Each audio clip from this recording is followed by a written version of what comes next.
महाराष्ट्रातील मराठवाड्यातील प्रत्येक एमआयडीसी क्षेत्रात एम्प्लॉयमेंट एक्सचेंज नोंदणी करून नोंदणी प्रक्रिया राबविण्यात यावी। स्थानिक भूमिपुत्रांसाठी जिल्हास्तरीय कृती आराखडा तयार करण्यात यावा। औद्योगिक असोसिएशन व कंपन्यांशी समन्वय साधून नोंदणीकृत स्थानिक बेरोजगार युवकांना पात्रतेनुसार रोजगारांच्या संधी उपलब्ध करून देण्यात यावा।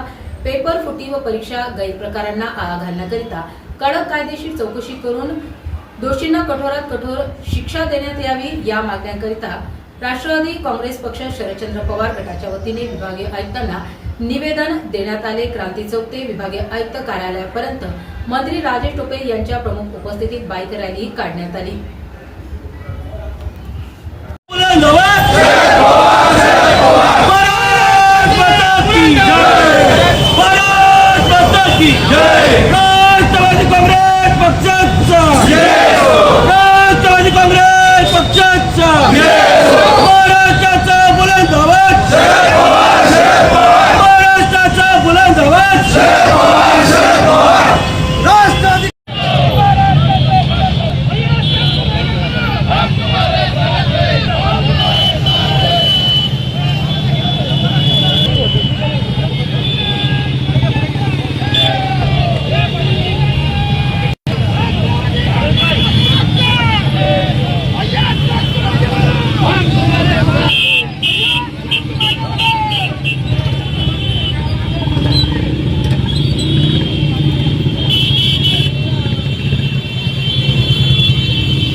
आम्ही या निमित्ताने माननीय शरद पवार साहेबांच्या शरद पवार राष्ट्रवादी काँग्रेस पार्टीच्या वतीनं आम्ही संपूर्ण मराठवाड्यातले युवक, खासदार बाप्पा सोनवणे, आमचे सर्व जिल्हाध्यक्ष, आमचे पदाधिकारी आणि युवक यांच्या माध्यमातून मोटरसायकल रॅली काढून पक्षाचा एक कार्यक्रम म्हणून आम्ही माननीय शशिकांतजी शिंदे साहेब आणि या सर्वांच्याच माध्यमातून आज राज्यभरामध्ये संपूर्ण विभागीय आयुक्त कार्यालयांवर वेगवेगळे नेते जाऊन त्या ठिकाणी निवेदन देत आहेत। निवेदनातला महत्वाचा सगळ्यात आत्मा जो आहे तो म्हणजे आज सुशिक्षित बेरोजगारांचा प्रश्न अतिशय जटिल होत चाललेला आहे।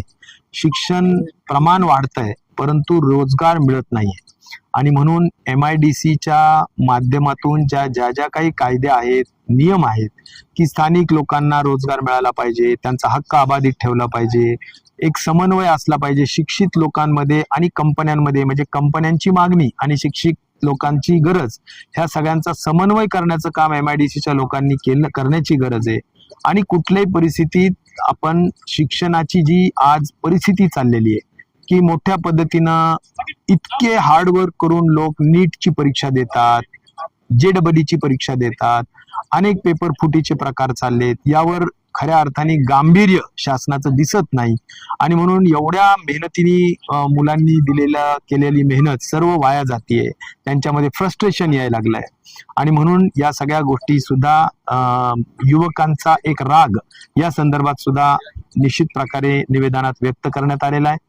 याच बरोबर सगळ्यात महत्वाचं, आम्ही सगळे ग्रामीण भागातले लोक आहोत, त्यामुळे ग्रामीण भागात आज मराठवाड्यामध्ये जरी जायकवाडी धरण भरलेलं असलं तरी सुद्धा पाऊस नसल्यामुळे खरीपच्या पिकांची फार मोठं नुकसान होतंय। जे काही पिकं आज पाऊस नसल्यामुळे खूप कमी उत्पादन होईल अशी भीती आहे। एवढंच नाही तर पुढे पिण्याच्या पाण्याचा सुद्धा प्रश्न निर्माण होईल। जे काही साठवण तलाव, विहिरी आहेत त्यांना कुठेही पाणी वाढलेलं नाही, त्यांच्याही बाबतीतला पिकाच्या पाण्याचा प्रश्न निर्माण होईल। ऊसाला अजिबात वाढ झालेली नाही, त्यामुळे ऊसाच्या बाबतीत वाढ नसल्यामुळे सुद्धा ऊसाचाही प्रश्न निर्माण होईल। एकंदर पाऊस कमी पडल्यामुळे मोठा प्रश्न निर्माण होईल अशी परिस्थिती आहे। दुष्काळ सदृश परिस्थितीचे आजपासूनच निवारण करण्याची आवश्यकता आहे, कारण त्याचे उन्हाळ्यामध्ये खूप मोठे चटके बसण्याची शक्यता आहे। आज एक बघितलं तर दुष्काळ, सगळ्या या परिस्थितीवर आपण बघितलं तर शेतकरी यांचा कष्टाने पिकवलेल्या शेतीमालाला भाव नाही. आमची मागणी आहे की कापसाला 10,000 रुपये क्विंटलला भाव मिळाला पाहिजे, सोयाबीनला 8,000 रुपये क्विंटलला मिळाला पाहिजे. ह्या सरकारनेच मोठमोठ्या घोषणा केल्या होत्या, त्याची अंमलबजावणी करा. तुम्ही सरकारमध्ये आहात, तुम्ही त्याची अंमलबजावणी करा, एवढी रास्त मागणी आमची शेतकऱ्यांच्या मालाच्या बाबतीत आहे. आणि इनपुट कॉस्ट इतका वाढत चाललाय की आज खताचे भाव वाढलेत, बी बियाण्याचे भाव वाढलेत, औषधांचे भाव वाढलेत आणि म्हणून एकंदर खर्च वाढतोय पण उत्पन्न कमी पडतंय. हा एक महत्वाचा भाग आहे. रोजगार हमी योजना हा ग्रामीण भागातला सगळ्यात महत्वाची गरज आहे. आज जे अशिक्षित लोक आहेत त्यांना जे रोजगार पाहिजे त्यांना दुर्दैवानी रोजगार मिळत नाही आणि जे लोक रोजगारावर जात आहेत त्यांना एवढी जटिल अशा नियम केलेली आहे. 3-3 वेळेस कुठं बायोमेट्रिक चालतं का? कुठे त्यांनी केलेल्या आठवड्याभराच्या कष्टाला सुद्धा वेळेत पैसे मिळत नाहीत. स्किल्ड कंपोनंट रोजगार हमी योजनेचा बिलकुल मिळत नाही. विहिरी हजारोनी मंजूर केल्यात, विहिरीचे पैसे अजिबात मिळायला तयार नाहीत. 25-15 हा जो हेड आहे ग्रामीण भागातल्या अनेक सरपंचांनी आपापले ग्रामविकासासाठी विद्यार्थ्यांच्या प्रश्नांवरती आणि बेरोजगारांच्या प्रश्नांवरती काय तुमच्या प्रमुख मागण्या आहेत? देशामध्ये बेरोजगारी भेडसावत आहे, तरुणांच्या हाताला काम मिळत नाहीये, महागाई वाढत आहे. या संदर्भात तरुणाईला कुठेतरी रोजगार मिळाला पाहिजे. या अनुषंगानं मराठवाड्याचे केंद्रबिंदू असताना आमच्या छत्रपती संभाजीनगरमध्ये आज आमच्या पक्षाच्या वतीने एल्गार आम्ही करतोय आणि हा शासनाला आम्ही भाग पाडणार की आमच्या या तरुणांना न्याय मिळाला पाहिजे. बाप्पा वडट्टीवार असं म्हणतायत की सुप्रिया सुळेंकडे कुणबी प्रमाणपत्र आहे, मराठा नेत्यांकडे 90% मराठा नेत्यांकडे कुणबी प्रमाणपत्र आहे. ठीक आहे ना, मग असू द्या ना, जे आहेत जे कुणबी आहेत त्यांना दिलं असेल सरकारनं. अच्छा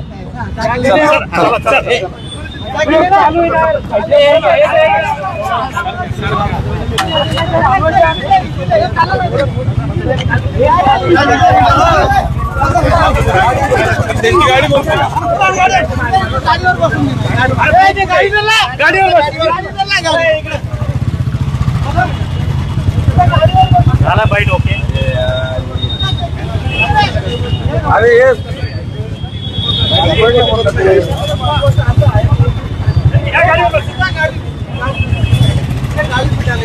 गाडी पिठाने पाठवली.